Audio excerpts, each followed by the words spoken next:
hope you're ready. This is going to be exciting.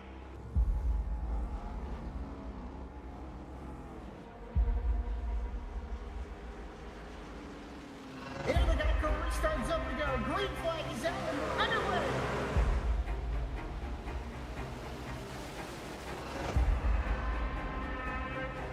Just a few laps into this. Oh, the 37's getting loose. Oh, and he saves it. Oh, they're going 3 wide.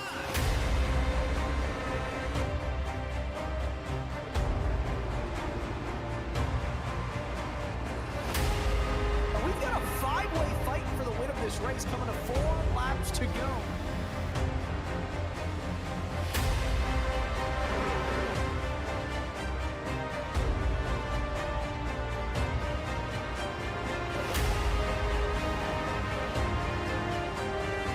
He's going to win it here in spectacular fashion.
Just 2 races remain before we set the playoff grid for the Alexander PC ARCA Series here in Goat Locker Racing.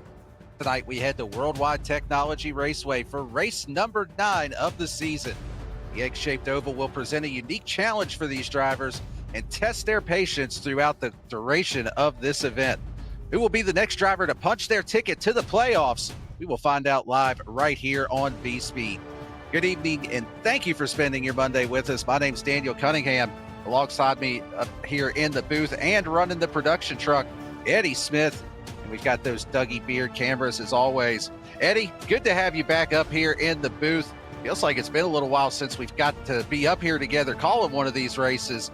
But we're going to have a good one on store tonight here at Gateway. How you feeling about this one? I'm excited. Gateway is a very technical track. It's a lot of patience is needed for a track like this. And I think it's going to put on a good show. I think these drivers are some of the best in Goat Locker Racing and even maybe on iRacing. So tonight we'll definitely test some folks, and you'll start to see the cream rise to the top. Yeah, it is definitely going to be an interesting one here. Talked a little bit about that unique shape, the way that this track is laid out. Let's take a look here at the track info. Just outside of the St. Louis Arch here in Madison, Illinois. 1.25 mile track. It looks like Darlington a little bit, but it's absolutely nothing like Darlington, aside from the fact that just both ends of the track are night and day different. Turns 1 and 2, a little bit more narrow, got a little bit more banking. Probably going to see drivers shifting on that end of the racetrack throughout the evening. 3 and 4, you carry a little bit more speed despite having less bankings. It's just such a long sweeping turn. And, Cup Series had started going here just a couple of years ago. I think it was back in 2022 was the first time that they actually raced here. And it's just always such an interesting track to watch. It can take a little bit of time to set up those passes to try to make moves. So these drivers are definitely going to have their work cut out for them here this evening. Yeah, turn 3 and 4 is probably the most difficult because it requires just a lot of patience on the throttle. You drive down to the corner. It's such a wide turn, but you can't get on the throttle quicker. You don't have the banking to kind of lean on. So you have to drive down in the corner and just sort of give it a little bit of throttle to keep the speed up, but you can't really get on it until it starts to straighten off of 4. So requires a lot of patience. If you get on the gas too soon, you end up turning the wrong way. And if you don't, it's good. You're gonna have to be patient on the throttle and get off the corner without losing traction at the back end. So you got to test your patience in 3 and 4 tonight.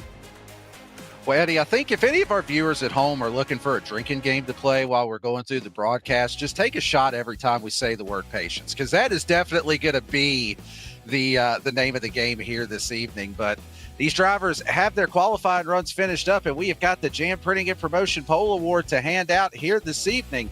Since forming in 2013, Jam has contributed printing and promotional sponsorships to more than 60 local nonprofits, with a primary focus on organizations that assist veterans, women, and children. They've been with Goat Locker Racing since the very beginning, local and veteran certified. When they do well, they do good in the community. Starting on that pole here this evening is going to be the 73 of Jeremiah Holt.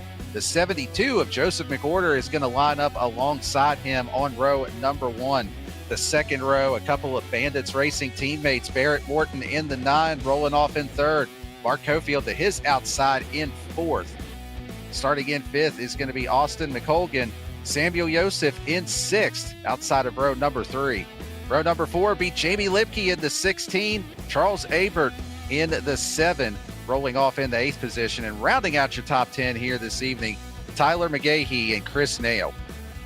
Outside your top 10 is going to be Michael Jones and Christopher Heiner in that 12th position, with Alex Grogg and Alan Smith in 13th and 14th. In 15th, and Mark Barcelos. And then you got Billy Sigmund in 16th. And Tyler Evans, Jesse Fox, 17th and 18th.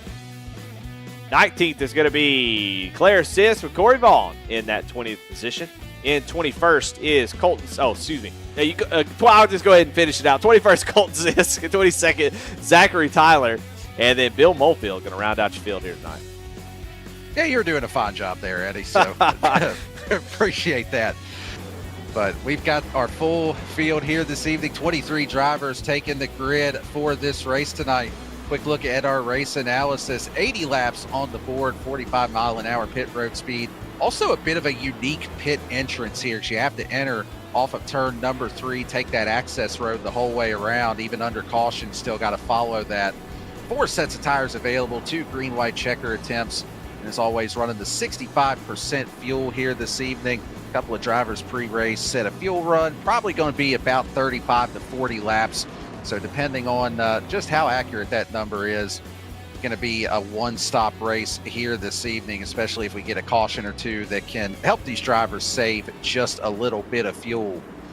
So lights are out on the pace car. Getting ready to fire this race off here. Again, just 2 races left, including tonight, before we hit the playoffs here, where the East and West Series will be combined, be in one big old happy playoff field as we hit the final 5 races of the season. Pace car is off, though. Makes a turn onto pit road. Jeremiah Holt, your pole sitter, will lead us to green, and we are underway here at Gateway.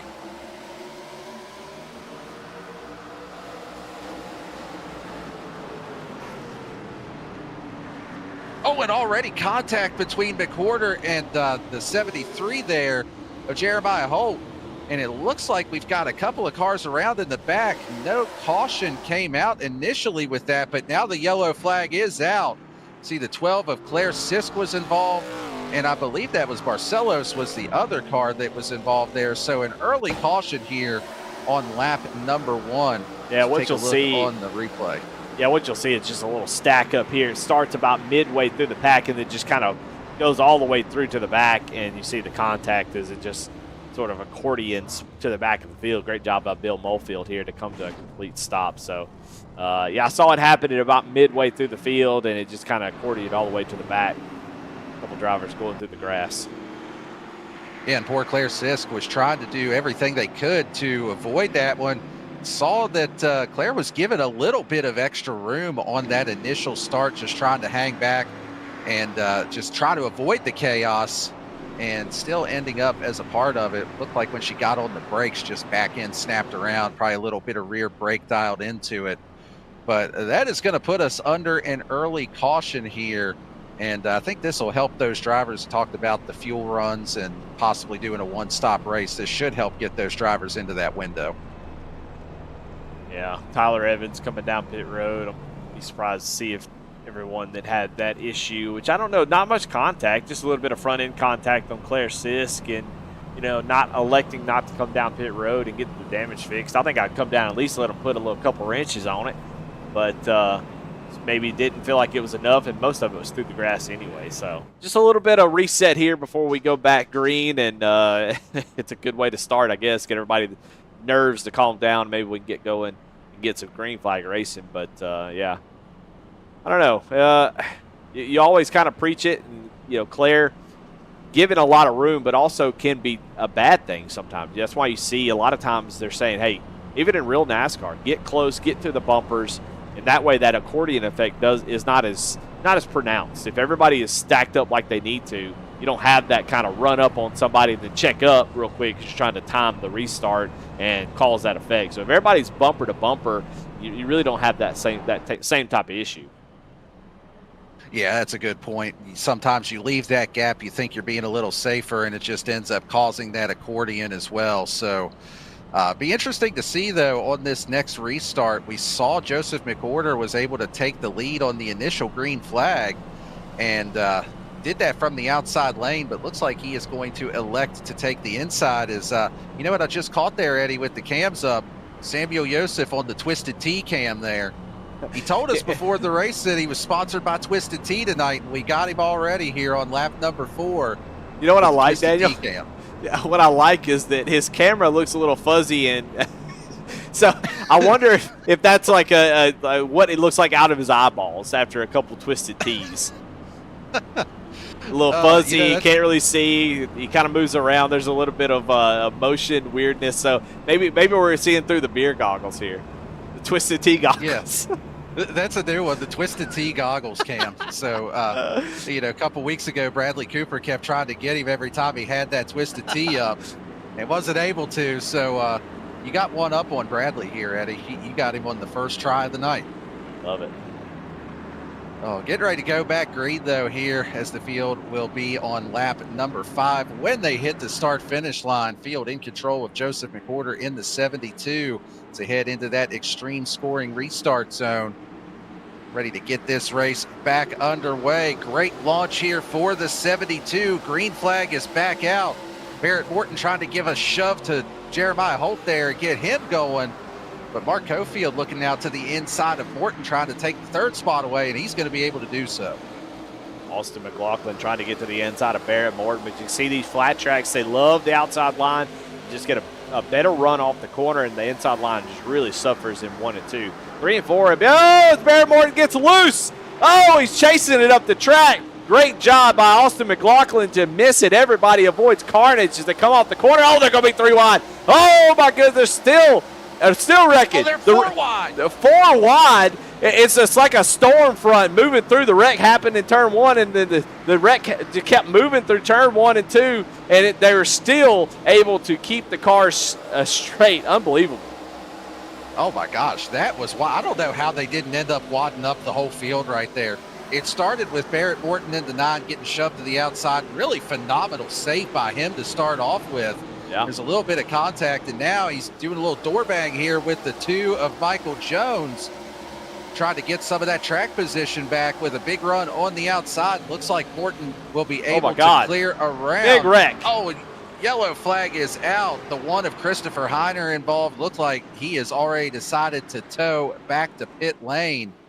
And there was another car there. Alex Grog. That's Grog. That it looked like initially the whole front end popped off, and then it kind of formed back on there. But yeah, that is going to put us under our second caution here on lap number 7. Let's take a look on the V-Speed instant replay here. I think Heiner's going to get out of. Yeah, he's going to get. I don't know. I don't know if he had some sort of issue, but it looks like he just turns left. Like he has steering wheel. Oh, that looks like that looks like a hardware issue, and that would explain why he was so quick to tow after that too. Probably trying to give it a little Alt F4 there to hopefully not take anybody else with him. But yeah, when you see that wheel full lock to the left like that, it is still full lock to the left even after he gets hit. So yeah, that is absolutely a hardware issue, and you hate that for Grog as well because he's the innocent bystander there. Just nothing he could have done different. Yeah, you're definitely not anticipating that with what happened right in front of him. So right. Yeah, that's an unfortunate scenario there. Yeah, it almost looked like maybe a screen went black or something. Normally you'll see those disconnects and the wheel just completely jerks to the left, but you see some sparks coming out of Grog. Has got that front end damage. Going to have to come in and probably get a fast repair. He's got a meatball now, so he has to come down and get some sort of damage fixed. But it just seemed like maybe the screen went black or something he couldn't see and just drove it into the inside wall, trying not to make any contact. But then, yeah, you can see that left front is all toe up. That's a lot of camber right there. That's too much. That is indeed quite a bit of camber there for him. So, yeah, not quite what you're hoping for. But, yeah, he's got that fast repair, so he'll get down to the attention of his pit crew. They'll break out the magic hammer, and he'll be good as new, just like nothing ever happened to that number 100 machine. But, Eddie, what do you say while we got a moment here under this caution? Let's go ahead and give a shout-out to our title sponsor of the series, Alexander PCs. Wouldn't be here without their support. And Alexander PCs is a custom and gaming PC builder who has been building and modding systems since 2002. They're a veteran-owned and operated family business, and all of their team members, support, and production are U.S.-based. All desktop PCs come with an industry-best lifetime limited warranty and service guarantee. Work, play, conquer. Alexander PCs. Yeah, talking about this race, you know what? I've been really impressed with the 73 of Jeremiah Holt. His qualifying efforts have been pretty amazing. So has Mark Cofield's. This season, it seems like they have really turned the corner. I feel like they've always been fast, but I mean, Jeremiah, I feel like we're always talking about him qualifying up front. And, you know, it just, man, it makes such a difference.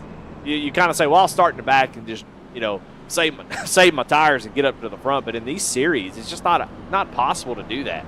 If you want to win these races, and you see how many cautions there are, you know, I feel like qualifying is so important these days, and so being able to qualify well, and he was over half a tenth faster than Joseph McWhorter, I feel like that's a huge benefit plus to your racecraft, because I don't know about you, Daniel, but when you're up front, the racing seems a whole lot easier. Yeah, and I know on the Wednesday night premiere series here, if there's one thing that I am absolutely terrible at, it's qualifying. I can go out and put down a pretty decent lap in practice and go out and run, you know, pretty much last in qualifying, it seems like. So it does make a huge difference when you're able to start up front. You're able to kind of avoid some of that chaos. Because I mean, the mid-pack is where the hornet's nest usually is. That's where guys are racing the hardest, and that's what is the most difficult to work your way through. So being able to start up front is certainly a huge benefit, especially in these ARCA cars. And Jeremiah Holt's somebody that's been working on that this season for sure. But Field getting ready to head into that extreme scoring restart zone here on lap number 10. Another really good launch for Joseph McWhorter. He's going to easily clear, and I mean clear by a few car lengths here, just about 3 or 4 car lengths as they head down into turn number 1. Mark Cofield, Samuel Joseph side by side for 3rd overall, but that is the battle for the AM division lead here, and also got Jamie Libke right there behind as well. Yeah, Jeremiah Holt, while qualifying well, has not had the greatest restarts here. He had a tough time getting going the last restart, and this time as well. But it's so tough to be that second driver in line as, man, somebody's in the wall. Jamie Libke slamming the wall there off of turn 4. But it's so tough to kind of start as the second-place driver because you're outside side by side with the leader, and he kind of gets to control the race. Everybody around him can see him. So it's always tough to get those restarts. You have to really almost kind of guess and just hope that you're right. As Barrett Morton trying to work his way to the front, but now is in trouble as Chris Nail is looking down to the inside. I just wonder if I wonder how his tires are feeling after that half a lap of sliding around and spinning as they're still knocking the wall down. Yeah, Austin McLaughlin. Yeah, that was the 51 there. I'm sorry, the 510 on timing and scoring that got into the wall. Looked like Jamie Libke got into the wall again there as well. Barrett Morton now right up on this battle for position. And I got to wonder, too, you mentioned, you know, did the 9 get a little bit of tire wear from that slide, trying to hang on to it? So I was trying to take a look to see if Barrett was in Discord, maybe try to bring him up for an interview if we get another caution, but it looks like he's not in Discord right now, so we'll have to forego that if the opportunity presents itself. But still, Austin on the McLaughlin comeback trail right now. Yeah, Austin McLaughlin got into the wall again, and you know what it is? just so I can tell everybody I was right, the patience of going through 3 and 4 is getting some of these folks. They're getting on the gas a little bit too early, and their turn is just longer than you think it is. So when you get on the gas, the car is going to get tight on exit if you don't let it roll a little bit longer than you think. You really have to wait and find that patience, and if you're doing that drinking game, you got a couple more shots here. As you can see, people are knocking down that wall in turn 4, getting on the gas just a little bit too early. I hope Samuel Joseph is playing that drinking game tonight, because I know he's got the broadcast up in the background so he can grab that twisted T here. I know you can do it under green flag. It's possible. You can pull it off. But, yeah, you're absolutely right, though. Going through turns 3 and 4, you just feel like you're waiting on it forever. You feel like, okay, now I can get on the throttle, but really, wherever you feel like you can pick it up at, and this will be a good view here, wherever you feel like you can pick it up at, you almost got to wait about another couple seconds before you actually try to get back on throttle. Otherwise, it's going to be just like what we've seen time and time again here this evening, with drivers just knocking the wall down. This little dive bomb move there by Chris Nail gets to the inside of McColgan, and he's looking to try to pull the crossover there in 1 and 2, but not quite able to make it stick. Oh, I've been saying McLaughlin like in the arms of the angel.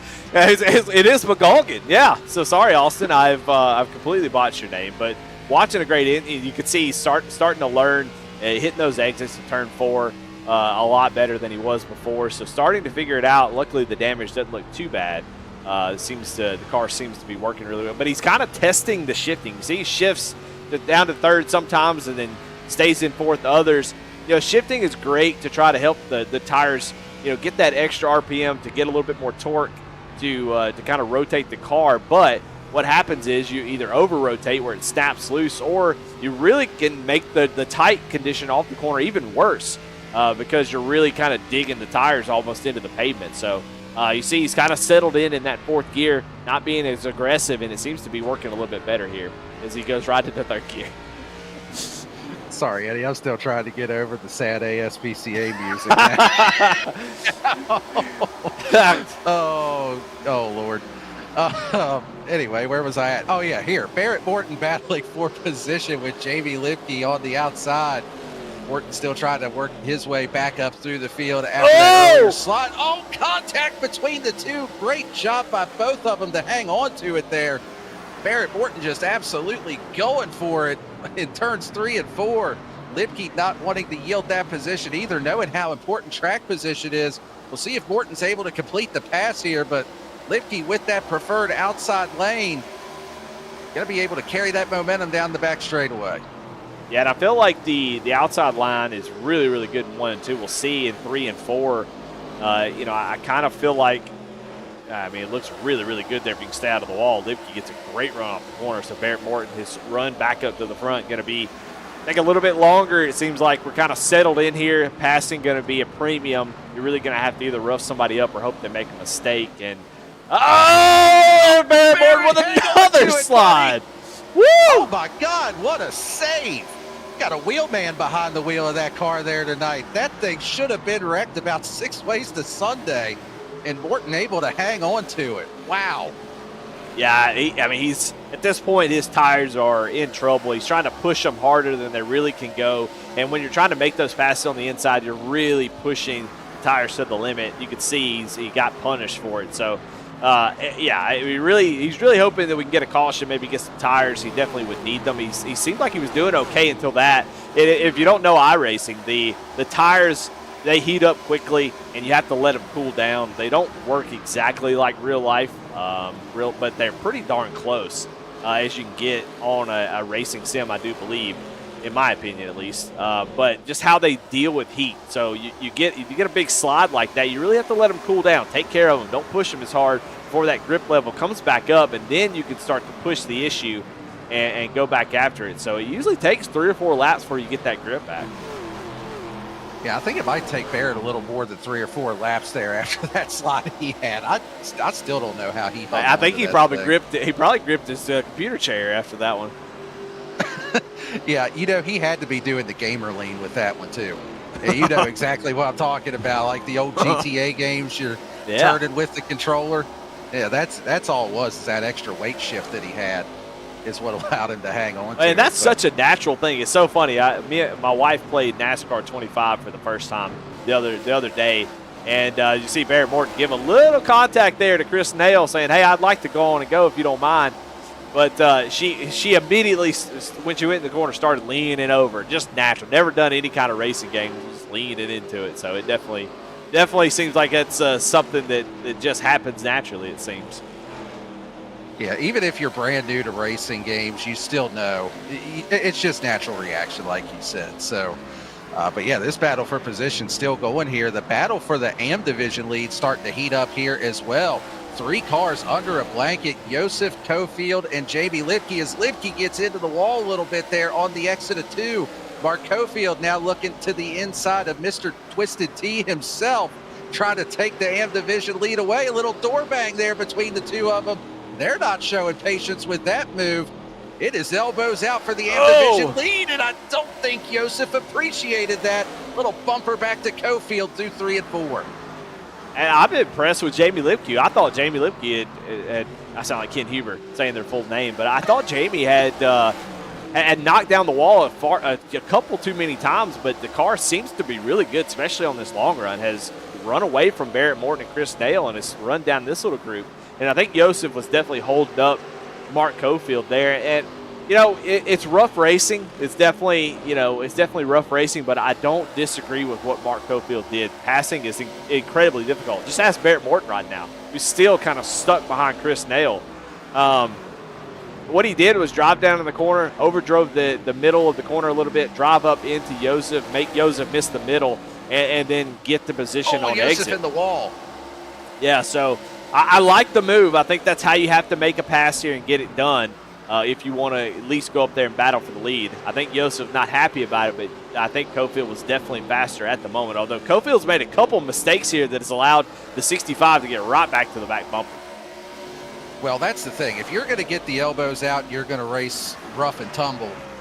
You better put some distance between the car that you do it to. And right now, he is letting Samuel Josef hang around to where if Josef has the opportunity, they've already set the tone for how they're going to race one another. If Josef gets the chance to drive in there and throw a little door back to him, you know it's going to happen. And it looked like Josef was getting ready to dive it down in there into turn number 3, but just not quite close enough to make a move happen. Maybe try to pack a little air on the back of that 97. He's going to be close enough here that he might be able to take a peek down into 1 and 2.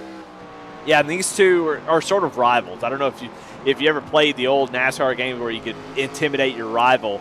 But Mark Cofield and Josef, I don't know if they love each other. I don't think they're great friends. I think they're great competitors. And I think out on the track, they definitely seem to find each other quite a bit. So there's always some sort of competition there. It just depends. Sometimes you love the guys that you're racing around all the time because you have a similar skill level. And then some of them just can't stand. And I think this falls into the latter category. I think they have a tough time racing around each other, but it makes for a great show on the broadcast. I promise you that. Yeah, it makes for a great show for us. And right now, Samuel Josef looking to the inside. He was thinking about running up the track a little bit there, but plenty of room there between he and Mark Cofield. Cofield actually going to lose 2 spots in this exchange. Jamie Lipke trying to gain 2 spots in this exchange. Looking now to the inside of Samuel Josef. And all 3 of these drivers, like you said, are battling for that AM division lead. And Jamie Lipke, I'm with you. I thought that Lipke was out of it. I thought that they were done. And she gets into Josef. Oh, no! Get both of them into the wall. Well, that could have been. That's not what you want to see with teammates. No, that could have been way worse. So great job hanging on to it. Barrett Morton's going to get that spot that he so desperately wanted earlier. Let's go back and watch that. We kind of see that play out as Lipke was down to the inside, but Josef had the run, and then Lipke's just going to drive into the back. And obviously just different braking points at the moment, but, that could have been way worse. That could have been. That, Eddie, that almost reminded me of some old JC Motorsports moments that we've had from back in the day. It's never fun when you run into your teammate. Not that we've ever done that a time or 12, but, at least they're both able to continue on. Well, when you run into your teammate, at least you can talk it out and you're good to go. because whenever I raced with JC Motorsports people, I feel like I always wasn't in the ladder. It never was a competition of like, I can't stand this person. It was more of a, oh man, it's how Austin Sarah McLaughlin gets to the wall again, and he has made so much contact. But yeah, I've always felt like, we were all really, it was always accidents, especially between teammates. But I always enjoyed racing around y'all. It was so much fun. We had a great time. Jonah missed that guy a lot. It was so much fun racing around him. And because me and him raced when we were in middle school. We were in 8th grade racing NASCAR heat together. And so it was always fun to be able to race a buddy like that. Always be around each other competing. As here comes Joseph back to the inside of Cofield, trying to get that position back. And you can see that brake bias turn way down on that 65 as that car yanked to the left, yawed out. As here comes Joseph off the corner. Yeah, that back end was starting to dance around a little bit there, and you got to wonder if some of that may be a little bit of damage because he did kind of tank slap the wall after that contact with Lipke. Boy. But now here's the throw in the door, and here's Barrett Morton looking to the inside 3 wide. He's going to try to get 2 for 1, almost contact, but they hang on to it. There may be some better racing on the track, but I sincerely doubt it. This has been a fantastic race. We talk so much crap about Gateway, and then here it is putting on a good show. And I think it's just because it's so dang difficult to make a pass that the contact continues to be made. As Barrett Moore thought about going 3 wide, as these two continue to battle, as Joseph is throwing doors at Cofield just like Cofield did. So you're right, it's coming back to the 97. It's coming back. You know what I think we need right now, Eddie, in the middle of this battle? Twisted T? Is the Twisted T cam. We need the driver cam. We need to see how much he's up on the wheel of that car right now. He ain't got the – oh, look, there's the driver lean too. He's got the lean going on. See? You already know. He is I'm behind again. Right Oh, no. Oh, no. Oh, my God. Sorry about that. Oh, and they're driving. Oh, my God. Again, as it's now a 4-car battle with Jamie Lipke closing back in. Joseph down on the bottom. Mark Cofield still up on the top. Lipke now looking to the inside of Morton in the 9. Oh, but here comes Joseph. He's going to look back to the inside, just not quite close enough to pull the dive bomb. But Cofield, a little slip up in the middle of 1 and 2. Man, they are leaving no – I mean, they're going so slow. I mean, that's sort of an important point here is right now 160 miles an hour at the end of the straightaway. They're going to slow all the way up in 3 and 4 to under 100 miles an hour. So what you love about short track racing on asphalt is when you're slower, oh, man, Joseph way up the track. Going to open the door for Cofield to come back down to the inside. But when you're slower, you can actually beat and bang a lot better. Oh, Cofield tried to get to that back bumper. Couldn't quite get there. Oh, almost contact between the two of them as they get down into turn 1 and 2. Here comes Lipke now looking back to the inside of Mark Cofield. Thinks about it, tucks back in the line, but nope, going to fake out and go back to the inside. Barrett Morton says, well, I'll just take the road less traveled, try to go where they ain't. Morton tries to get to the outside of Lipke, not able to make the move. And here comes Chris Nail working his way into this battle as well. And, Eddie, I think you all might have a race to talk about on the next episode of GOAT Talk, which, I know that's part of the ATYL Media, one of our sponsors for tonight's race. I think this has definitely got to make the highlight reel for the next GOAT Talk episode. Yeah, for sure. What I love is that it's teammates against teammates. It's 2v2 here. This is a 2v2 death match right now with Chris Nail just kind of peeking from the side saying, I don't know if I want to be a part of this. Is Jamie Lipke going to go outside of Cofield? Oh, Barrett Morton looking 3 wide. Got a little bit too high, made contact with the wall off the corner, and now they're 2 by 2 as Joseph is drinking a Twisted Tea, giving him the deuces and driving off into the sunset. He's ready to get away from this battle. Yeah, and it's still a 4-car battle as now Chris Nail has worked his way up into this mix as well. These drivers running side by side like this, just slowing them down where it's letting others get to them. And, oh, no, caution is out. The 5'10" of Austin Sarah McLaughlin spins in the back of the pack. Yeah, Caution's out here at halfway. Well, he just came down pit road, and so it's actually – well, it sounds like it's good for him. He is a lap down, so I don't think because he brought out the caution he'll get the lucky dog. we'll go back and look here as he just came off pit road. He's got those fresh tires, and you can see Claire Sis just getting out of shape, turns him around. He goes through the grass. No harm, no foul, but he did not want to see that caution come out. No, he was definitely trying the undercut there right at the beginning edge of the pit cycle. I mean, we're close enough now where everybody should be able to make it to the end on fuel with coming down pit lane here. And there's that kind of interesting, different, unique, whatever you want to call it, pit road. You got to hit that commit line there as you get into turn number 3 and then follow the whole way around. But this is going to open the door for the field to come down. The door for Samuel Joseph to maybe grab a fresh twisted T as well. But I don't think he wanted to see that either. He was starting to pull away from the rest of that battle.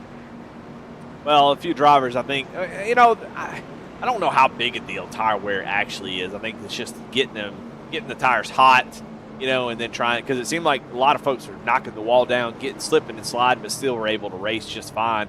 So, I think we'll see just how much of an effect that's going to have on the race. I think, Barrett Morton, if you had some damage, or any of these folks that had damage, being able to get a fast repair. Samuel Joseph comes down and he takes a fast repair in his pit stop. So getting that damage fixed, getting back out there, is McWhorter going to win the battle off pit road. Holt going to come out in second. Barrett Morton going to come out in third.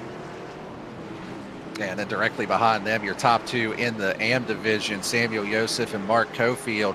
And then also just to clean up with McColgan, he was not the free pass, but he did stay out and take a wave around here to get back on the lead lap.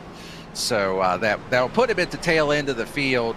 He's definitely going to be hoping for another caution to kind of reset things, get himself back on the same tires as everybody else. But not out of it as of yet.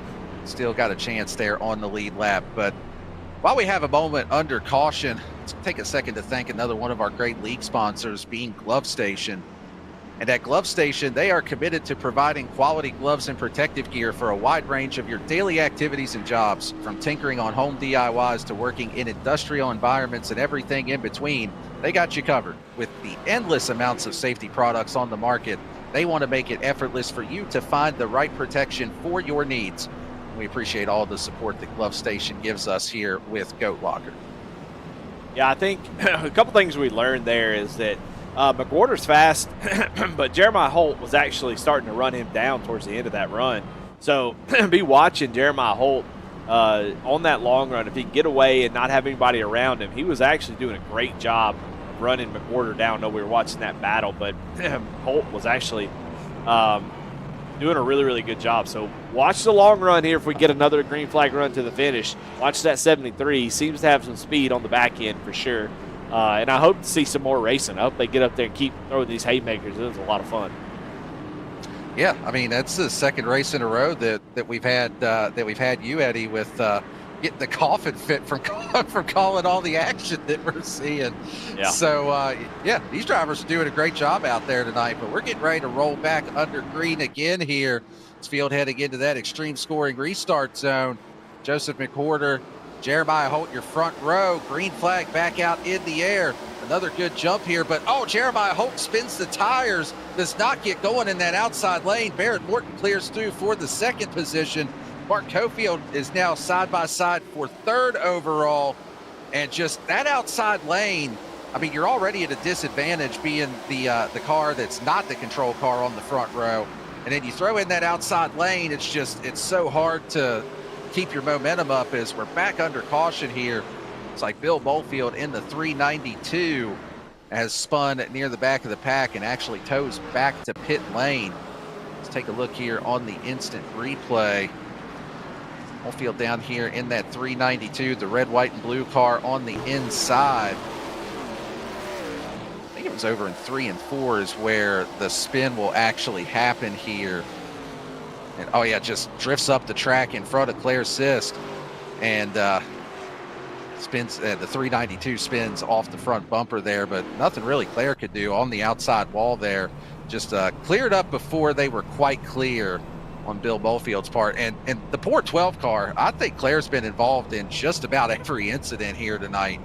It just wrong place, wrong time so far. Yeah, I mean, we highlighted the importance of qualifying and being being at the back. Kind of puts you in danger of being involved in all the incidents that happen because, you wreck out up front, it comes to the back. So it eventually will be there. Yeah, Holt's got to get these, and we'll see now that he's in third. He'll be on the inside line if he can get the restarts going. But restarts have been just a Achilles heel for Holt so far. Another really bad restart. So we'll see if he can get it going here. But he's going to have to get that figured out soon. Yeah, and it really seems like some racetracks are way more difficult than others to get that power down on the outside lane. And I would put Gateway into that category of one of the ones where it is more difficult. It's kind of like Dover in that aspect. A lot of time, and I know that's a weird comparison because the two tracks are absolutely nothing alike. But if you've ever raced Dover and you're restarting on that outside lane, it's just so hard to get the throttle down. And it seems like some of these drivers are fighting the same thing here this evening. Well, we'll get reset here. We got a couple of drivers a lap down. Colton Sisk, Bill Mulfield. Excuse me. Now a couple laps down. Everybody else on the lead lap. So right now your pro division looks a little weird. Looks a little sad over there. It's got McWhorter, Morton, and Holt up in the top three, and then Billy Sigmund back there in 11th overall, 4th in the standings, and you have Zachary Tyler. Back in 18th, Austin McColgan in 19th. We've kind of documented his troubles. So the pro division looks like it's going to be a 3-horse race to the end. But right now, I think all of the action has been in the AM division with Mark Cofield, Samuel Yost, and Jamie Lipke. But now we have some new players. Chris Nail, who we've talked to a few times after some of these races. And you got Alan Smith, Charles Abert, Jesse Fox, and Alex Grogg. In the top 8, you got Tyler Evans and Corey Vaughn round out the top 10 in the amateur division. I'll be interested to see here now that Jeremiah Holt's going to be restarting behind the race leader of Joseph McWhorter, if he's able to time it a little bit better. Barrett Morton was able to get up into the 2nd position, and so now we'll see if he's able to time it as well. So, I would have to think that just based off of what we've seen throughout the evening, that now with Holt being on the inside, he'll be able to kind of stay on McWhorter's back bumper, hopefully clear through for that 2nd position for him. And the driver that I'm looking at though is that 65, the inside of the 3rd row. Samuel Yosef talked about how much speed he's had. He was starting to chase down the leaders before we had that first caution on the green flag run. See if he can get up there and do anything with these 3 pro drivers directly ahead of him. Field getting ready to head back into the extreme scoring restart zone here on lap number 46. Green flag is back out in the air. A little bit more even here on the restart, and I don't know. Jeremiah Holt, it looks like it's just struggling on these restarts because even being directly behind McWhorter, still just not quite able to stay on his back bumper. Yeah, struggling just to get the power down. So I don't know what gear he's starting in, or if it's a pedal issue or just the nut between the brain and the butt. I don't know. That didn't make any sense. But anyway, I think Jeremiah Holt is fast enough to win this race, but his restarts have been so bad. It's really putting him behind every single time. Now he's back in the junk, and he continues to lose positions. He crossed the line. He's going to fall from 3rd all the way back to 5th. So another terrible restart for somebody who I feel like has got race-winning speed, but it just keeps Kyle Larsoning himself on these restarts. He's going to make contact with Yosef. Big slide from Yosef there, but he's able to hang on to it. What a save from the 65. Yeah, there was a little bit of contact there between he and Jeremiah Holt, and able to hang on to it. Maybe a little bit more contact there, but that was close between the two of them. Mark Cofield now up into the 3rd position. He is leading the AM division now. Chris Nail up in the 4th, Samuel Yosef in 5th overall. This battle for the lead is still pretty tight here, though. All the top 5 pretty close to one another right now. in chat, they said the nut between the who and the what. And what I meant to say was the nut between the steering wheel and the seat, but maybe I'm the nut. I don't know. That's probably it. But right now, we got Barrett Morton putting a little pressure on the leader for the first time tonight.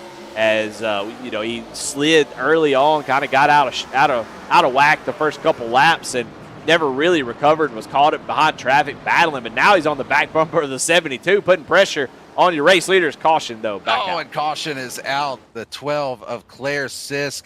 It's like the 18 of Tyler McGahee caught up in that as well. And that's going to put us back under the yellow flag here on lap number 50. Take a look on the instant replay for this one. See what happened here. And oh yeah, Claire Sisk gets into the wall, shoots her down the track into the 18. Nowhere that McGahee could go on that one.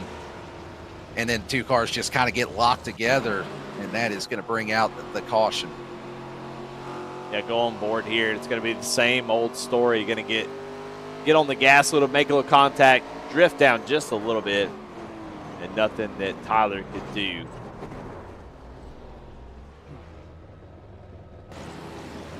Yeah, just unfortunate circumstance there, and that is going to put us under the yellow flag here. And just taking a look through our field right now, the biggest mover of the race is a driver that's in 9th place, Jesse Fox in the 17. Driver we haven't really talked about here this evening, but currently up, well, that's showing 18th up the 9th. So currently up 7 spots from where he started this evening. It was looking a little different on my side at first because it was only showing where they started at relative to the class that they're in. But yeah, just overall on the field, really solid night inside the top 10 now. It's kind of having a quiet evening, but sometimes that's the best kind to have. You keep things in control, get yourself a good solid finish out of it. And it looks like we actually had a taker on pit road this time by the 9 of Barrett Morton, electing to come down pit lane here. A little bit of a surprise with how far up the field Morton was running. Was in the 2nd position when that caution came out, but gonna come down, put some tires on it. Maybe feels like he can work his way back up through the field here. Yeah, I mean, a couple other takers as well. Tyler McGahee, of course. Oh, Morton actually either exits out or blinks out, one of the two. It looks like Barrett Morton's actually disconnected from the session, so wondering if maybe it's a connection issue or something to that effect that has ended the night of the 9 car a little bit early here. Unfortunate for one of our top runners of the evening, but that's going to give 2nd place overall now to Mark Cofield. Chris Nail will be in 3rd, Samuel Yosef in 4th, Jeremiah Holt now in the 5th position overall. The rest of your top 10 be JB Lipke in 6th, Alan Smith in 7th, another driver we haven't really talked about a lot here this evening, but still having a really solid night. Jesse Fox will be 8th, Billy Sigmund in 9th, and Zachary Tyler in the 10th position as we work this caution here. Yeah, interested to find out what happened to Barrett Morton because he was really putting pressure on the leader, and he was obviously really fast. So, you know, may have been a Code Brown moment or maybe had something he had to take care of that required to exit immediately. Of course, it's just a game, so if something more important pops up, well, you got to take care of that. But, yeah, I just wonder who's going to be able to get up there and battle with McWhorter. You know, I feel like Holt's kind of buried back in 6th, and we're starting to run out of laps for him to make it up. So if I'm Holt, I need to figure these restarts out quick. I need to gain a couple spots to get back up there because I think he had a shot to win, but right now where he's at, I think passing is just too difficult for him to make it back up there. So he's going to have a little bit of luck, a little bit of cautions, but I still feel good about the 73's chances to maybe get a win tonight. Yeah, the biggest thing he needs is just a long green flag run. The more that we have these cautions stack up, it's just going to hurt him from what we've seen here on the So we'll see if he's able to get his way back up through the field, get those restarts figured out as we get ready to go back green, heading to the extreme scoring restart zone here. Mark Cofield now to the outside of Joseph McWhorter, green flag in the air, and as he has done for the majority of the evening, McWhorter with a really solid launch here. He's going to be able to clear through for the lead.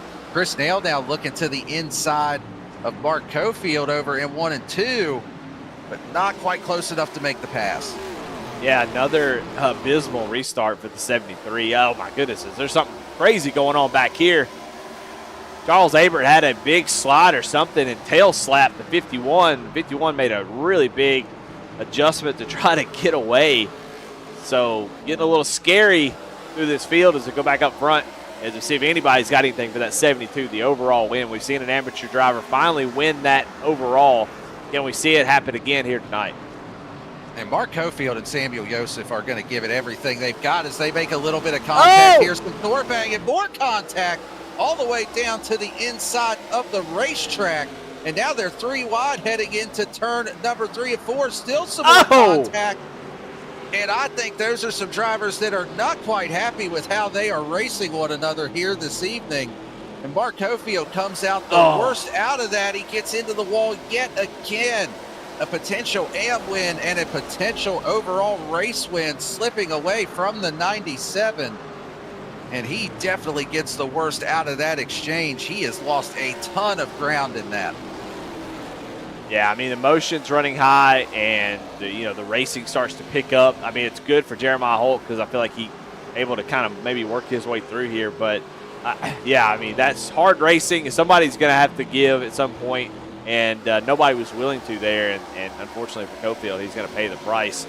He drove it in really, really deep and kind of got a little out of whack. Maybe drove it in too deep, trying to keep up with the Joseph there on the outside, sort of the middle. But Lipke was definitely there and just drove up into Lipke, and it kind of hurt him more than anything. Just could not get the thing wound up, and now is running back in that 17th position with obviously some damage. Yeah, now he's sitting here battling with Charles Abert in the 7, trying to get around him.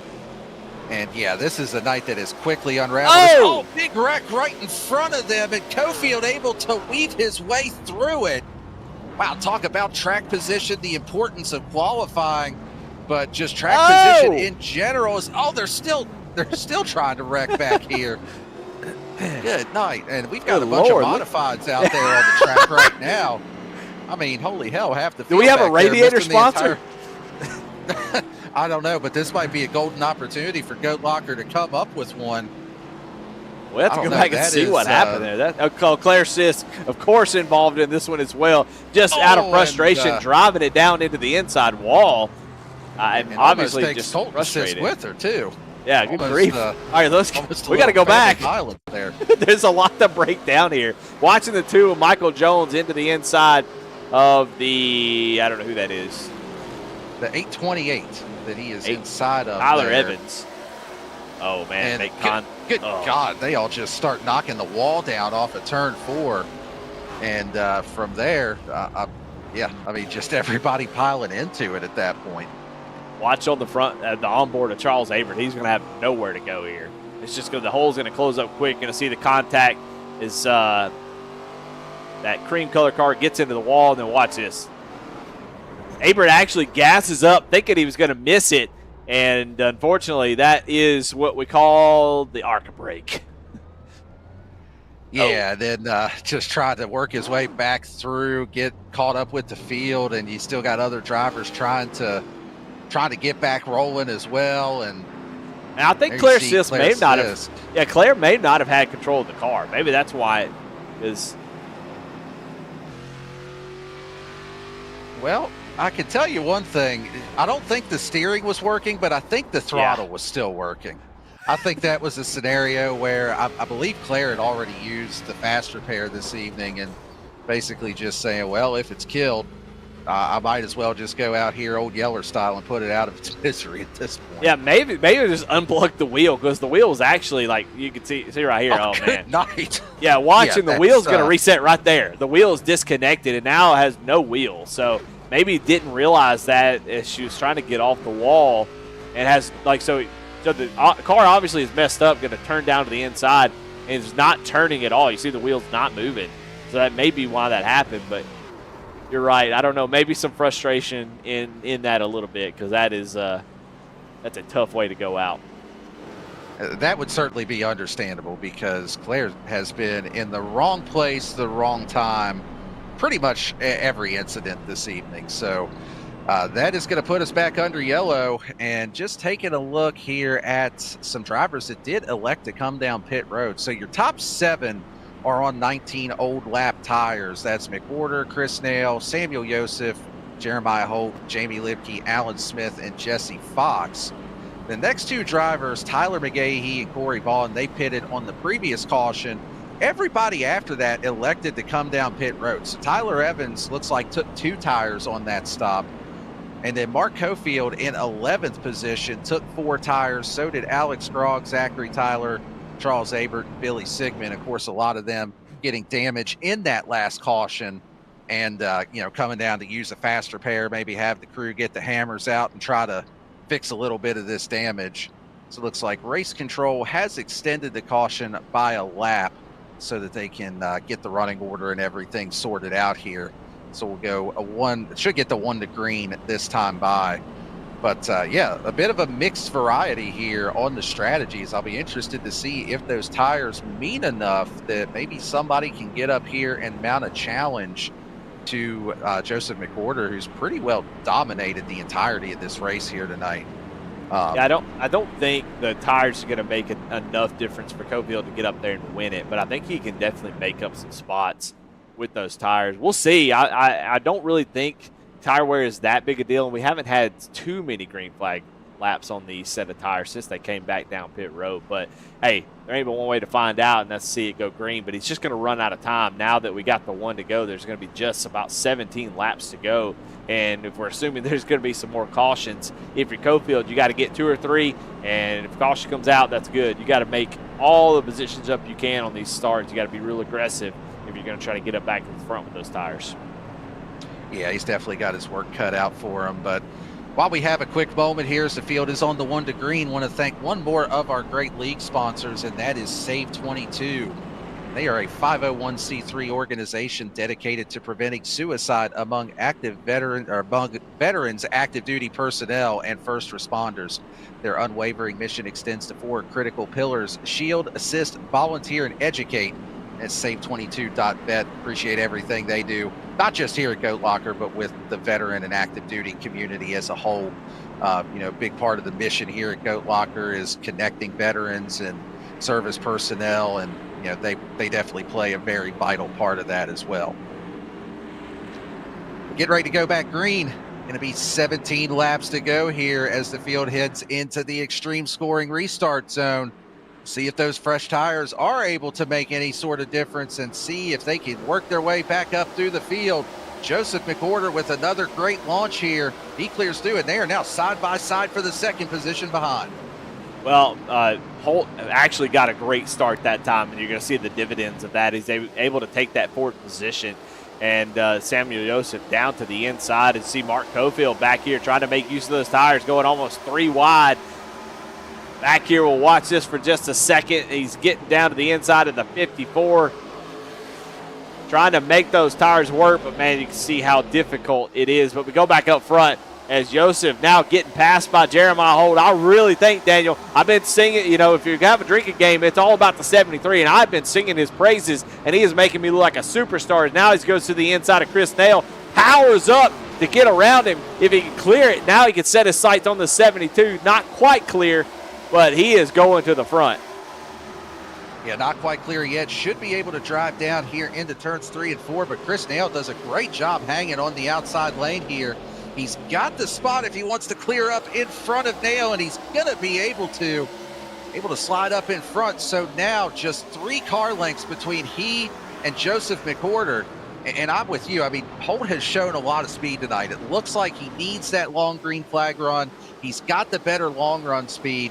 It's just, is he going to get it? Is he going to have enough laps, and is the race going to go green long enough for him to try to mount this challenge? Well, I mean, we know he has short run speed too. He's a half a tenth faster on the pole, but his restarts have been so bad, and what a hell of a time to have a great restart. And he did it right now, so now he's in a great spot here. As you can see, Joseph getting into the wall. These guys pushing these cars to the absolute limit. Yeah, these drivers are just driving it for everything it's worth right now. Getting down to the end of this race, your top 4, not a whole lot of separation in between them there. Chris Nail in 3rd is your AM division leader right now. It's got Samuel Joseph directly behind in 4th overall. Look at Alan Smith there, 3rd in the AM division, 5th overall in the race. Just a real quiet night for your old man here, Eddie, but he's worked his way up through the field tonight. Yeah, currently the biggest mover of the race, up quite a few spots here. Looks like, 11 spots. What is that, 9? I'm not sure. I can only do math. I'm from Mississippi. But he is doing a great he's having a great night. He's staying out of trouble, which I think is the most important part. He's going to have him a nice finish. And if these guys get up here and get to battling like they do, and they're side by side right now, you never know what can happen. It opens the door, and you find yourself in the lead. But I'm going to tell you right now who's moving. We're going to have a caution in the back of the pack, Eddie. Well, look at Mark Cofield up to there. 6th position, and this caution is great for him as he's been moving up through the field. Now up to 6th spot, Mark Cofield may be in danger, or the rest of the field up here might be in danger. Yeah, and that was a big hit in the back of the pack between the two of Michael Jones and the 5'10 of Austin McColgan. Two drivers making some pretty big contact here as we go back and check this on the replay. Or no, I'm sorry, that was getting into the 54 at first. And then, oh my God, Michael Jones overcorrects and just right into the 5'10 up on the high lane. Nothing that McColgan could do there. Again, just another instance of wrong place, wrong time. But it looked like it kind of started when the two of Michael Jones just got in a little hot into turn 3, gets into the back of the 54, got both of them out of shape. And then from there, just the overcorrection. Yeah, watch on board of the two of Michael Jones. He's just going to drive deep into the corner. I mean, he drives so deep that he makes contact. I mean, that's a real deep drive, and then it's going to try to correct and miss and overcorrects a little bit right into him. And yeah, I don't know. That's a really deep. So I don't know if there was some contact beforehand that affected that. You know, something we didn't see until we go back here. But definitely was a really deep dive. Interesting development here, Daniel. I don't know if this is the right call. I'm curious if maybe there was some damage that needed to be fixed. But Samuel Joseph comes down pit road, take 4 tires of fuel. So does Jamie Lipke. So with just going to be about maybe 9 or 8 laps to go, they come down and take those tires, maybe feeling like that Mark Cofield was moving a little bit too quick there. Yeah, and you know, I'm with you, Eddie. I don't like to question the decision that the drivers make with the strategies because they're the ones behind the wheel, and I'm just up here babbling on in the booth about whatever it is they're doing. But, yeah, I feel like it's going to be a little bit too late in the game to try to make this work. Just looking at where they're restarting overall, Lipke's going to be at 16th overall, Samuel Joseph in 17th. I mean, when Mark Cofield came down pit road, there was a few other drivers that came down with him, so he didn't lose quite as much track position. I mean, he restarted in 11th, and he's in 5th overall right now. So even with the aid of, you know, Samuel Joseph being ahead of him and pitting under that caution, I mean, he had only gained 5 spots in that handful of laps on the green flag run. So it's an interesting strategy. I mean, if you don't feel like you're going to be able to hold the tires off, I guess you got to try something. I think that's what it is. Yeah, I think that's exactly what it is. They saw Cofield coming, saw that the tires may have been a little bit too much, and said, if we go green here, he's just going to pass us and we're going to lose. So, hey, let's go get some tires, hope to have a couple quick cautions, maybe a sizable wreck that we can get through the field quick enough and then get back up there and have the advantage. So I think that second point you made is absolutely right. Yeah, and sometimes that's what you got to do. You feel like, you know, you're not going to have a chance to hold off the tires. You just got to try something. And the other thing is, too, Lipke and Joseph both have wins on the season. So they've got their playoff spots pretty well secured. So why not take a chance, especially Joseph having 2 wins on the season. He's 100% locked into that playoff. But another interesting development, Joseph McWhorter taking the outside here on this restart, something that we haven't seen him do other than the initial start of the race where he didn't have the choice. Let's head into the extreme scoring restart zone. Green flag back out in the air. Jeremiah Holt probably liking that inside lane a little bit better here. He's going to be able to hang on to the second position and try to mount a challenge on McWhorter. Well, he actually did not have a great start again, but Chris Nail gave him a shot in the back and kind of pushed him forward and kind of helped him. So I think the race is on for the race win, as now the battle for the AM win is on as Chris Nail's got it. Mark Cofield goes to the inside of Alan Smith, going to clear it with those fresh tires, and I think Cofield is going to set sail here very soon if he can get to Chris Neal quick enough. But, man, I don't know. We've got some great battles about to happen for these race wins. Yeah, this is getting ready to heat up here. Jeremiah Holt on the back bumper of the 72 of Joseph McWhorter. He is heating up that back bumper as Mark Cofield gets a little tight off of turn number 4. shoots down to the inside, trying to save it after it looked like he made a little contact to the wall. He's on the back bumper of Chris Nail, maybe giving him a little shot getting into turn 3. Not quite close enough to make the move yet. But if he can get a good run off of 4 here, he should be able to look to the inside. Wow, I mean, the glove station gloves are off. And I tell you, Mark Cofield's been just using the bumper so many different ways trying to get this win tonight. I think he's in a great position. A little bit of patience here, but those caution comes out. You can't advance your position under yellow, so you got to make the move when you have the opportunity. He's going to look down to the inside now and take a dive on the 101. Chris Nail going to try to drive and hold him off, but I don't know. Those 4 tires look pretty good. Yeah, they do look good. He gets a little loose on the bottom there underneath of Chris Nail. That's going to let Nail keep the momentum up as they're all bouncing off the wall in the back behind them off of turn number 4. Everybody keeps it straight off the turn. And Mark Cofield, he is right there, but just not quite able to find a way around Chris Nail. Go on board with the 97 as he tries to put a little pressure. Like I said, a little patience can go a long way because as his fresher tires, we continue to put laps on those older tires will cool off a little bit. Look at him leaning on that left right rear. There. Yeah, those old tires will take about 3 or 4 laps, and then once they get heated up, they start to really look at Cofield, just shoves him down to the corner. Chris Nail not going to appreciate that, but you can start to see the 101's tire difference start to play a factor as Cofield's there. Yeah, and I think that patience is about to go out the window. I don't think Mark Cofield appreciated the move to the inside. He definitely didn't appreciate the door bang down the straightaway as he bumps the 101, puts him into the wall. Mark Cofield now is going to be your AM division leader. And yeah, Chris Nail is not going to be happy about that move at all. I mean, a little bit of door banging, a little bit of bumping. I get it. It's near the end of the race. Maybe a little over the line there out of the 97 on that one. Yeah, we call that move chicken shit is what that is. So a little unfortunate to see that. I think he had the advantage. I don't think he needed to do that, but yeah, it's such a bummer way to seeing that battle kind of play out that way. I think Chris Neal will have something to say about it. Yeah, I don't know. I'm not a big fan of that, but hey, he's been throwing the gauntlet all night. People have been bumping him, and they've been aggressive. Oh, contact in the back of the pack. I think that was the 51 or the 510 rather of McColgan. It has not been his night. I couldn't tell who that was that he got into, but I'm hoping he doesn't stop on track and bring out a caution, but that is exactly what is about to happen. He stopped and towed, but that is going to put us under the caution flag here. It looks like the 164 of Billy Sigmund gets into the wall maybe a little bit, and that's what kind of he slows up. Yes, okay, we'll back it up a little bit, but it looks like Sigmund just kind of checks up, maybe got a little tight on the exit of this corner. And watch this, Austin just going to drive right into him, nowhere to go.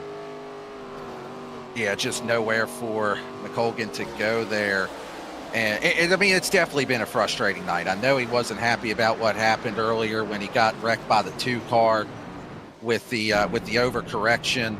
I know that it's not been his night, but still, you hate to see somebody stopping on track like that, not pulling it off to the inside and bringing out a caution, especially this late in the race when it was shaping up to be a pretty good battle here between these drivers. But, you know, you mentioned Jeremiah Holt with his struggles on the restarts here this evening. I believe Joseph McWhorter just stated on the race comms that he's going to take the outside on this restart, which it may be of a benefit to Jeremiah Holt here, because that's going to have his teammate Mark Cofield directly behind him with fresher tires. And the one good restart that we've seen out of Holt here this evening was when he got a pretty good bump on the restart, got that shove up through the field. So maybe Mark Cofield can kind of match that. And it looks like this is also going to put us into the first of our 2 green-white checker attempts here. Yeah, I mean, it's definitely go time. And, I don't know what you do if you're Mark Cofield. You got the win. You got to be worried about that 0-0. But I don't know. Do you try to go up there and get the overall win and affect maybe your teammate because Holt's going to be on the bottom? Cofield's going to be behind him, but I just don't know. I mean, I think Holt just needs to focus on trying to get his restart, get the power down, because even on the inside, he was slow on the starts. And I think if he can get side by side with McWhorter, or at least close, I think he can make a move. And I know Jeremiah Holt is not scared to use the bumper as well to try to get a dub. So, I'm interested to see how this plays out for both the pro and am divisions at the moment, because it's been McWhorter, Holt, Barrett Morton when he was up there. So those two are going to fight it out for the pro win. But this amateur race is just going to continue to get hotter and hotter. And I just don't know how Cofield survives if something happens between the two pro drivers. So, for him, he's in a weird spot. Yeah, and the other thing, too, to keep in mind for Mark Cofield here is he doesn't have a tire advantage over everybody that's racing around him. That 828 of Tyler Evans did pit, albeit with only 2 tires. But, with this ARCA car, sometimes those 2-tire stops can help you a little bit on these shorter runs. Just help the car rotate a little bit more, especially when you're back there in dirty air. So, he does have to be mindful of that as well, that Evans is on at least a little bit more even tires compared to what he has over Alan Smith and, of course, the 2 pro division drivers ahead of him. So, to answer your question, I think Mark Cofield's mindset here is going to be, I want the overall race win. We even kind of heard him say that when he got his AM division win at Rockingham earlier this season. He was dejected. He was not happy with just getting the AM division win, felt like he had a car capable of winning the overall race as well. So this might be the opportunity for him to try to get a little bit of redemption here from that instance earlier on the season, and then also driving back through the field to do it. So green-white checker coming up. We're going to have a 2-lap shootout. If the yellow flag comes out before we take the white flag, we'll rack them up and do it a second time. We'll see if these guys can get it back around to the white flag as we head into that extreme scoring restart zone. Joseph McWhorter fires off, gets a really good launch here. Again, Jeremiah Holt just not getting going on this initial restart, but he gets a shove from Mark Cofield that gets it going a little bit better, but McWhorter has set sail from these guys. And McWhorter taking off is side-by-side for the amateur lead as Alan Smith gets a great restart, gets to the outside of the 97, and they're in Discord together, so I'd like to think that they probably won't race each other as hard as we've seen, but this is for the win, so I don't know that.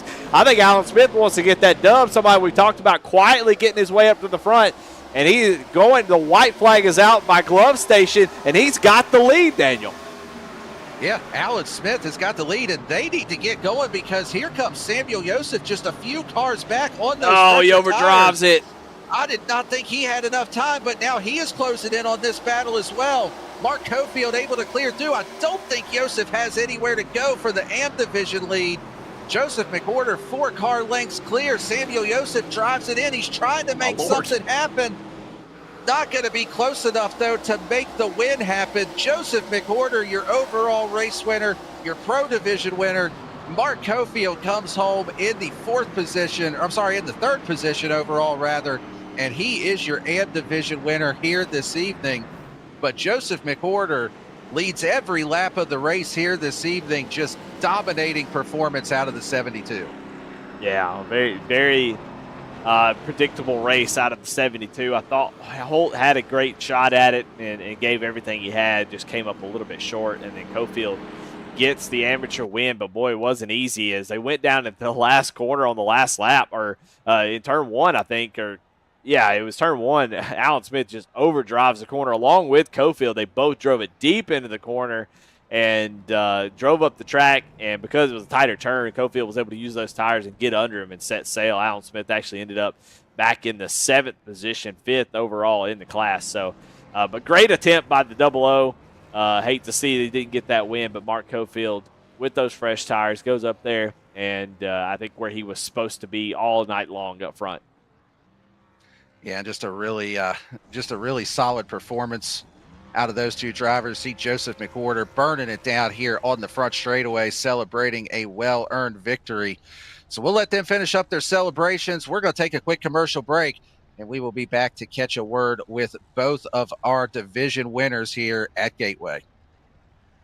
Superior quality, ultimate protection, and the highest level of craftsmanship. We make our gloves for the hard worker that wakes up every morning and gives 110%. You deserve the highest quality protective gear that's going to work for you day in, day out. We know it can be tough deciding what companies to trust for your hard-earned money. It's all in our name. We've mastered our craft to help you master yours. We make our gloves rugged, durable, and designed for you. Whatever the job is, we have you covered. We are your glove station. A thriving job market and low cost of living, plus a wide range of veteran benefits, make Indiana the perfect place for veterans of the United States military to call home. InVets can help you find that home. We're an organization started by veterans to help former service members transition to civilian life in our state. InVets can help you find the community with the career opportunities, housing, schools, and amenities that fit your lifestyle. To learn more about InVets, visit us at invets.org today.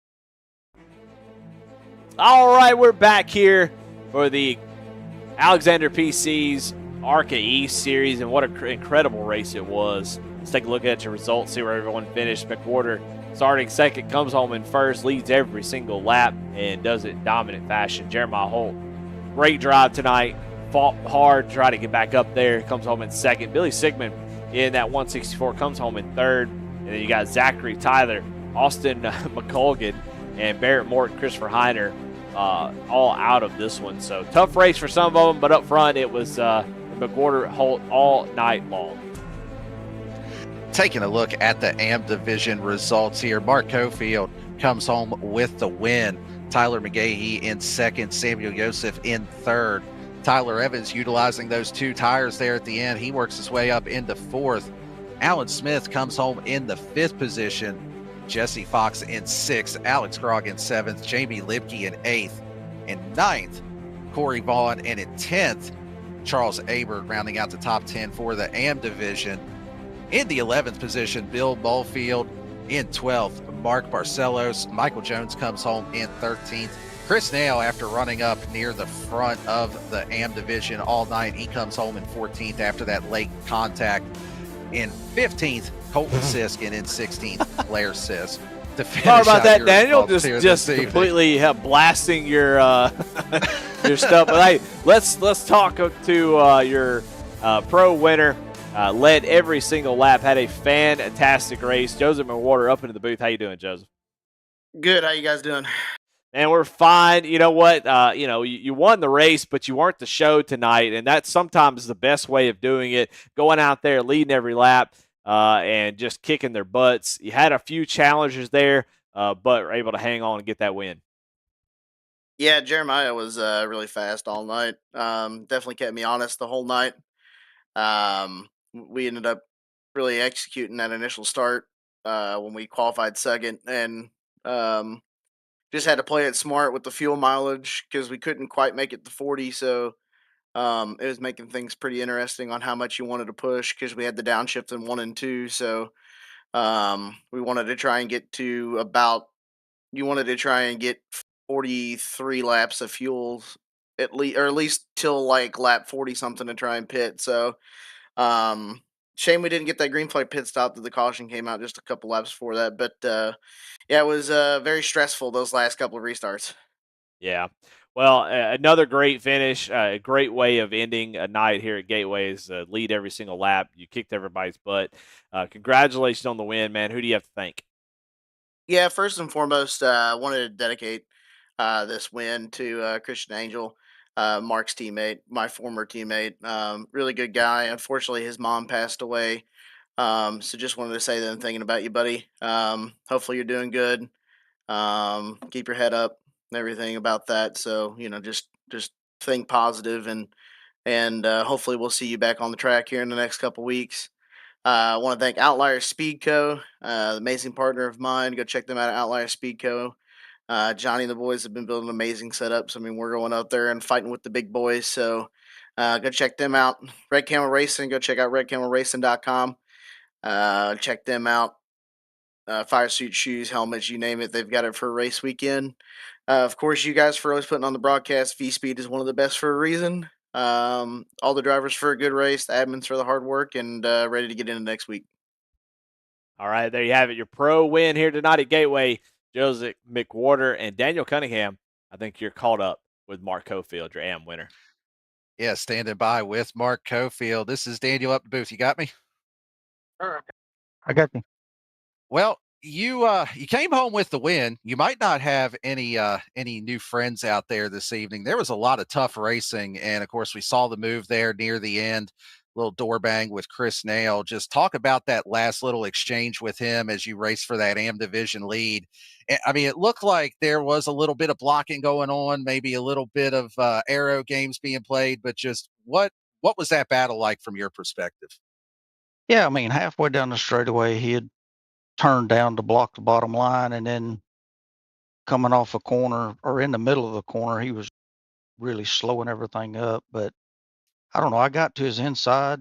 I never touched him there, and we was coming down the back straightaway, and he doored me like 2 or 3 times, trying to make, I guess, move me down the track. And um, so when we got down there, and he doored me the last time, I guess it just sent him up into the corner. Seen him hit the walls. I hate it for him. And he's got me a couple of different times like that. So, um, said, I don't know what his issue there was, if he was just trying to gain position or what, but it's just good, hard racing, and glad to come out with a win. I was on fresher tires and was chasing front 2 down. I just kind of burned them up before I got there. Well, you did a nice job driving back up through the field after you came down and pitted for tires that last time. You restarted 11th. How difficult was passing just overall tonight, especially once you got back in traffic a little bit? Whenever we was all on the tires, passing was pretty much not happening unless somebody hit the wall. I mean, if somebody got the wall and slowed their momentum down off the corner, you could get inside of them. But other than that, I mean, it was just nose to tail. You couldn't really do anything. Barrett Morton made a few passes there early on, but he had something he had to go catch up on. So, he got out and kind of put us in second, which was good for us. I hate it for him. Well, really solid run here for you. You got yourself pretty squarely in the playoffs as well. So congrats on that. And before we let you go, who do you want to thank or shout out for this one? I want to thank everybody at V Speed, for you and Eddie, especially for doing this, and glad to have Eddie on board with us tonight. And thank GLR for everything they do. Alexander PCs, uh, InVets, Lincoln Tech, and here, um, ATL, ATYL. I'm sorry. Uh, MK Fire Design, Sim Motion, ARPA Designs. Like I said, just everybody that helps puts us on. Right. Well, congrats again on that AM division win. We'll see you next week at Nashville. All right. Thank y'all. Y'all have a good night. There you have it from our AM division winner, Mark Cofield. And Eddie, I mean, we were talking pre-race about this track and how difficult it can be to pass, and just, I'll be honest, I don't think either one of us was very hyped up for this one, but damn if this place didn't have a lot of good racing tonight. Well, it was hard to pass. So, yeah, everybody was racing their guts out trying to make a pass. It's horrible to race, but I think it puts on a great show, obviously, because we had a lot of fun racing tonight. Guys and gals kind of pushing it to the limit. And, some limits are crossed, and some damage was done. Maybe the walls were widened out a little bit. Thank God for the safer barrier. But, yeah, just a great race. ARCA series always delivered tonight. I think there was a lot of cool storylines, some things that might carry over into next week, which we always love here to broadcast. And, Glove Station, Alexander PCs, all the sponsors that are part of Goat Locker, we definitely appreciate them. Without them, maybe the show isn't as good. Well, I definitely think you're right on that. There's going to be plenty to follow next week as we head to Nashville Super Speedway, and a lot of drama that we might be able to follow up on. Thank God these guys have a week off in between the end of the regular season and the playoffs, because I think some tempers might need it, depending on how the next race plays out and after tonight. And you can see there are 5 playoff races: Richmond and Auto Club for the round of 8, Pocono and North Wilkesboro for the round of 6. And then that championship race, May 4th, out at Las Vegas Motor Speedway. That'll definitely be a good one. One of the best tracks for this ARCA car. Puts on some really awesome racing. Couldn't really pick a better finale than that one. So looking forward to getting these playoffs started and crowning a Season 5 champion here in the Alexander PC ARCA Series.